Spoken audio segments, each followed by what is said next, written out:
Halo, saya Dr. Nahla. Lagi-lagi saya akan ngomongin tentang COVID-19 atau yang mungkin lebih dikenal sebagai virus corona. Mudah-mudahan belum pada bosan dan jangan sampai bosan dulu karena banyak sekali informasi sekarang yang beredar, belum tentu betul, masih banyak hoax-hoax yang harus dibasmi, dan bagi teman-teman yang bisa mendapatkan banyak informasi, semoga dapat juga meneruskan informasi ini karena apa yang kita lakukan harus kita mulai dari diri kita sendiri dan kita ajak teman-teman di sekitar kita untuk melakukan hal yang sama. Yang mau kita bahas dan mau saya tekankan sekali lagi adalah bahwa virus corona ini atau yang dinamakan virus SARS-CoV-2 ini adalah virus yang sangat baru. Apa dampak dari fakta bahwa ini adalah virus yang baru? Yang pertama, berarti kita belum tahu pasti sifat dari virus ini. Yang kedua, kita belum tahu pasti efek dan berapa lama efek yang akan disebabkan oleh virus ini. Yang ketiga, belum ada obat yang betul-betul efektif untuk melawan virus ini.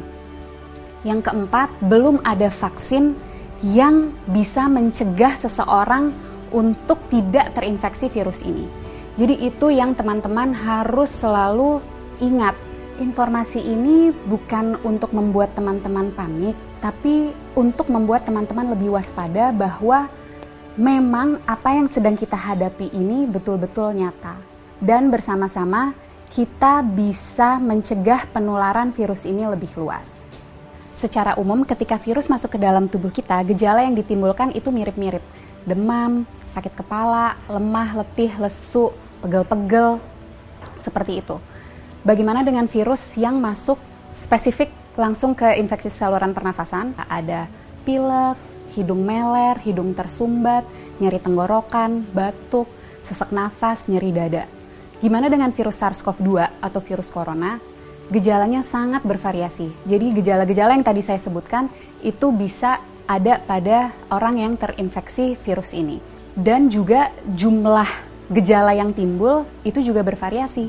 Apa sih yang menyebabkan gejala ini sangat bervariasi? Daya tahan tubuh masing-masing orang. Jadi kalau kita nih yang sebagai anak muda, sehat, nggak ada penyakit, daya tahan tubuhnya baik, kemungkinan gejala yang kita alami ketika kita terinfeksi virus ini sangat ringan atau bahkan sama sekali tidak ada gejalanya. Sekali lagi saya tekankan, orang dengan daya tahan tubuh yang baik itu bisa tidak ada gejalanya walaupun virusnya sudah ada di dalam tubuh kita.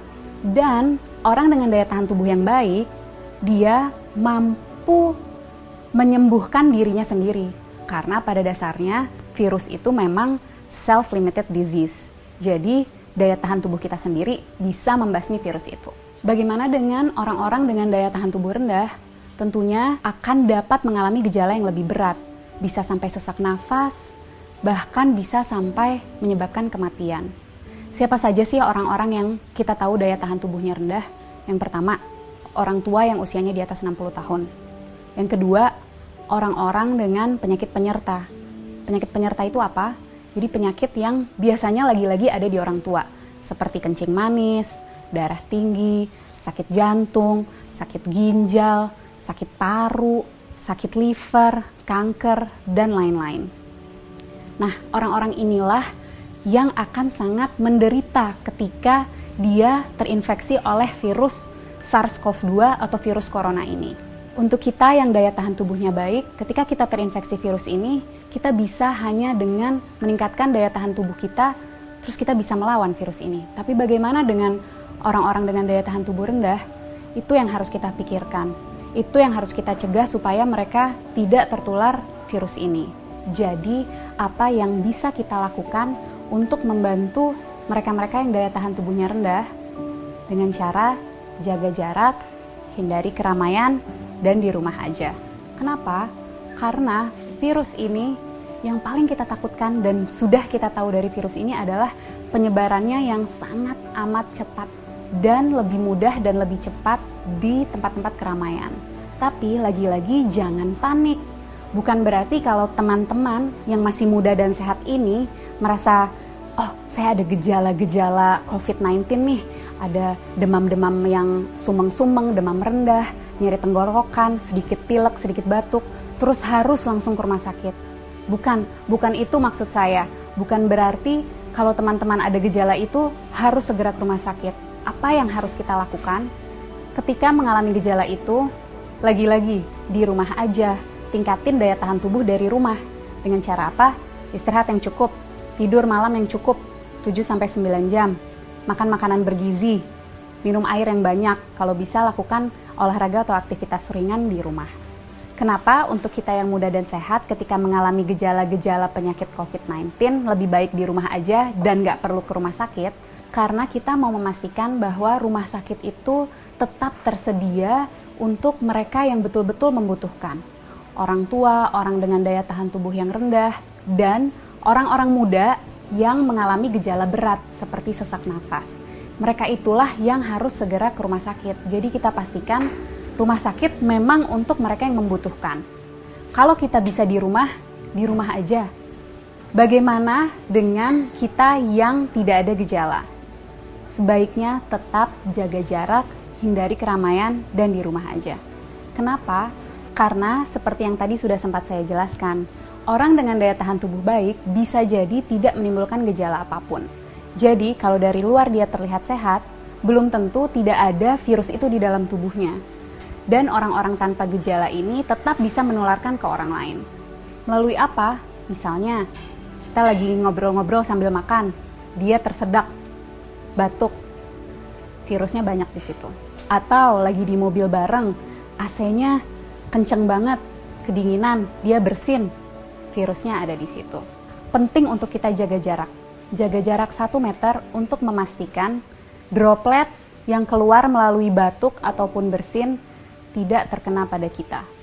Penting sekali untuk kita untuk selalu cuci tangan dengan cara yang benar dan sering-sering untuk memastikan jika secara tidak sengaja kita menyentuh droplet itu, kita bisa membersihkannya.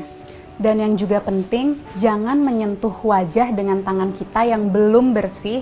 Kenapa? Karena virus akan lebih cepat menyebar, lebih cepat masuk melalui mukosa mata, hidung, dan mulut. Penting untuk kita menghindari keramaian untuk memutus rantai penularan ini. Penting untuk kita di rumah aja supaya kita bisa terus meningkatkan daya tahan tubuh kita untuk dapat melawan virus ini. Bagaimana untuk kita yang tidak bisa di rumah aja, terpaksa harus bekerja di luar atau harus pergi keluar, tetap usahakan untuk menjaga jarak. Jaga jarak 1 meter dan usahakan sebisa mungkin menghindari keramaian. Jangan lupa untuk selalu menjaga kebersihan dengan mencuci tangan yang bersih.